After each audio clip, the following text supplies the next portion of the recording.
Friends, I am going to tell about displacement time graph. When the body is moving with uniform velocity, then the displacement time graph is a straight line making an angle with time axis. It means that यदि object जो है uniform velocity से move कर रही है तो displacement और time के बीच यदि हम ग्राफ प्लॉट करेंगे तो एक स्ट्रेट लाइन जो है मिलता है जो टाइम एक्सिस के साथ जो है एंगल बनाते हुए एक स्ट्रेट लाइन मिलेगा।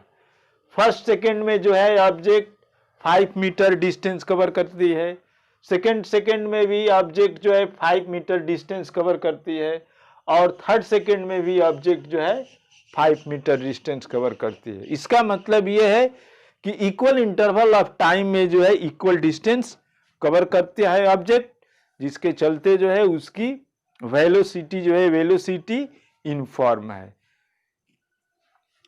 When the body is moving with uniform velocity, then the displacement time graph is a straight line making an angle with time axis. यदि कोई बॉडी जो है यूनिफॉर्म वेलोसिटी से मूव करेगी तो यदि डिस्प्लेसमेंट और टाइम के बीच हम ग्राफ प्लॉट करेंगे तो एक स्ट्रेट लाइन मिलेगा जो टाइम एक्सिस के साथ एंगल बनाते हुए एक स्ट्रेट लाइन होता है। नेक्स्ट है when the body is moving with non uniform velocity. यदि बॉडी जो है नॉन यूनिफॉर्म वेलोसिटी से चल रही है तो उसके बीच यदि जो है डिस्प्लेसमेंट और टाइम के बीच हम ग्राफ प्लॉट करते हैं तो एक कर्व लाइन मिलेगा। इसमें जो है 2 केसेज हो सकते हैं, एक जो है इंक्रीजिंग स्लोप होगा, अदर जो है डिक्रीजिंग स्लोप होगा।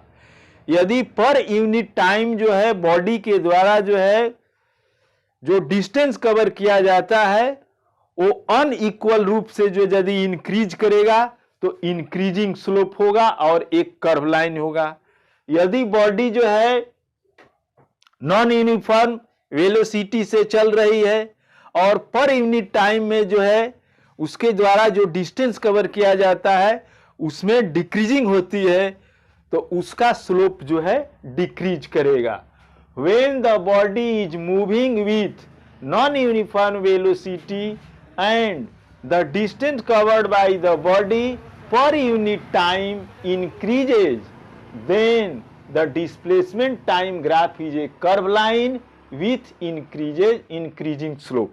मैंने कहने का मतलब है कि यदि ऑब्जेक्ट जो है नॉन यूनिफॉर्म वेलोसिटी से मूव कर रही है और पर यूनिट टाइम जो है उसके द्वारा जो डिस्टेंस कवर किया जाता है वो इंक्रीज कर रहा है तो हम यदि डिस्प्लेसमेंट और टाइम के बीच ग्राफ प्लॉट करेंगे तो एक कर्व लाइन मिलेगा जिसका इंक्रीजिंग स्लोप होता है। जो ये ग्राफ से क्लियर है, कर्व लाइन का जो है स्लोप जानने के लिए एज यू विश टाइजेंट ड्रॉ करते हैं, बी पॉइंट पर टाइजेंट ड्रॉ करते हैं जो टाइम एक्सिस के साथ θ1 एंगल फॉर्म करता है और पॉइंट ए पर टाइजेंट ड्रॉ किए हैं जो कि टाइम एक्सिस के साथ θ2 एंगल फॉर्म करता है। θ1 इज ग्रेटर देन θ2 क्योंकि ऑब्जेक्ट जो है नॉन यूनिफॉर्म वेलोसिटी से मूव कर रही है और पर यूनिट टाइम जो है इसके द्वारा जो डिस्टेंस कवर किया जाता है वो इंक्रीज कर रहा है, इसलिए इसका स्लोप भी इंक्रीज करेगा। सेकेंड केस है when the body is moving with non uniform velocity and the distance covered by the body per unit time decreases, then the displacement time graph is a curve line with decreasing slope. यदि मान लीजिए कि object जो है non uniform velocity से move कर रही है और पर यूनिट टाइम जो है उसके द्वारा जो डिस्टेंस कवर किया जाता है उसमें डिक्रीजिंग हो रही है तो उस कंडीशंस में यदि हम डिस्प्लेसमेंट और टाइम के बीच जो है हम ग्राफ प्लॉट करेंगे तो एक कर्व लाइन मिलेगा और ये कर्व लाइन का स्लोप जो है डिक्रीजिंग होगा।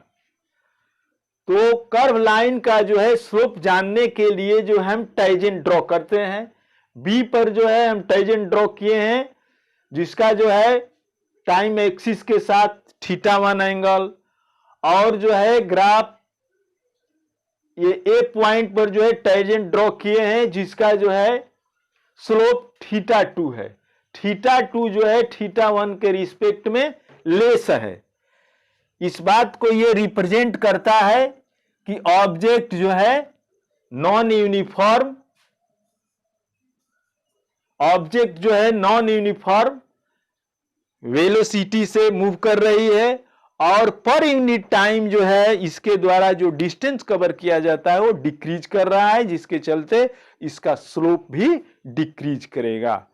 यदि कोई बॉडी जो है नॉन यूनिफॉर्म वेलोसिटी से मूव कर रही है तो इसमें दो केसेज हो सकते हैं, first increasing slope, second decreasing slope.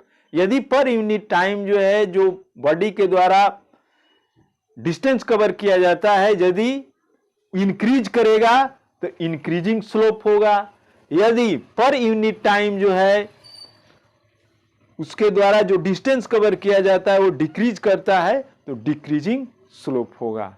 Now stop my teaching.